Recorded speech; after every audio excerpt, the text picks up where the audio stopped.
Hello दोस्तों, स्वागत है आपका नए वीडियो में नए टॉपिक के साथ। आज का टॉपिक है right hand thread versus left hand thread. आपने कई बार नट और बोल्ट का यूज़ करा होगा, लेकिन आपको वहाँ पर ये कंफ्यूजन होगा कि आखिर राइट हैंड थ्रेड कैसे होती हैं एंड लेफ्ट हैंड थ्रेड कैसे होती हैं। तो आज के वीडियो में हम ये कंफ्यूजन दूर करेंगे और बहुत ही आसानी से समझेंगे कि किस तरीके से हम इन दोनों टाइप की थ्रेडों को आइडेंटिफाई कर सकते हैं। तो शुरू करते हैं आज के वीडियो को। तो सबसे पहले हम जानेंगे कि आखिर थ्रेड होती क्या है।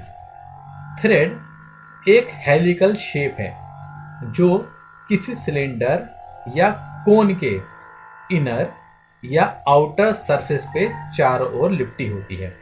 जैसे कि आप देख सकते हैं यहाँ पर ये एक सिलेंड्रिकल आइटम है और इसके आउटर पेरिफेरल यानी कि परिधि पर इस तरीके से हेलिकल शेप बनी है और इन्हीं हेलिकल शेप को हम थ्रेड कहते हैं। ये जो पार्ट है ये मेल पार्ट कहलाता है और यहाँ पर ये जो पार्ट है ये फीमेल पार्ट कहलाता है। और इस फीमेल पार्ट में जो थ्रेड्स होती हैं वो इंटरनल होती हैं। और आप यहाँ पर देखेंगे कि यहाँ पर ये बोल्ट है और ये नट है और इस बोल्ट के ऊपर ये नट इस तरीके से टाइट होता है। और आप यहाँ पर देखेंगे ये है एक पाइप का जॉइंट और इस जॉइंट में देखेंगे यहाँ पर बोल्ट लगा है और इसके ऊपर नट को कसा गया है जिससे ये पार्ट और ये पार्ट आपस में जॉइंट हो गए हैं। हमेशा याद रखना कि नट और बोल्ट का यूज दो पार्ट्स को जोड़ने में करा जाता है, लेकिन वो जो जोड़ना होता है वो टेम्परेरी होता है। यानी कि हम जब चाहें नट और बोल्ट को आपस में खोलकर इन दोनों पार्ट्स को अलग कर सकते हैं और जब हमारा मन करे या जब हमको ज़रूरत पड़े हम इन दोनों पार्ट्स को जोड़ भी सकते हैं।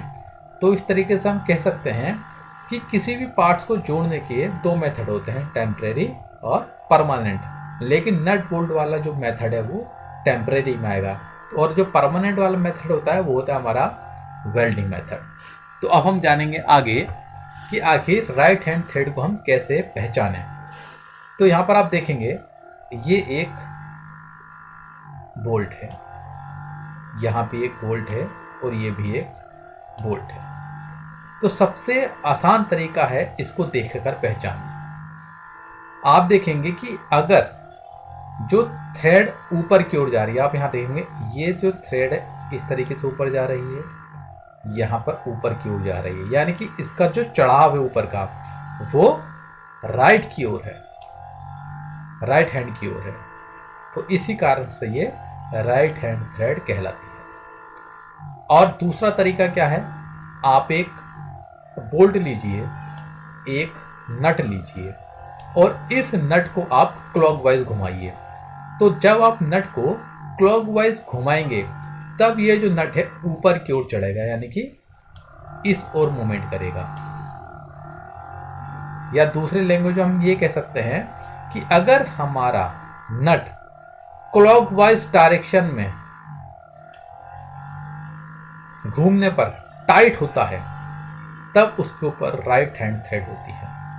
लेकिन सपोज करिए अगर आपके पास स्टड है, क्योंकि स्टड के अंदर क्या होता है इस तरीके का हेड नहीं होता है। स्टड कैसा होता है हमारा, यहाँ पर ऐसा होगा, बीच वाला पार्ट में थ्रेड नहीं होती है, फिर यहाँ पर थ्रेड होती है, यानी कि इसके दोनों तरफ थ्रेड होती है स्टड के ऊपर।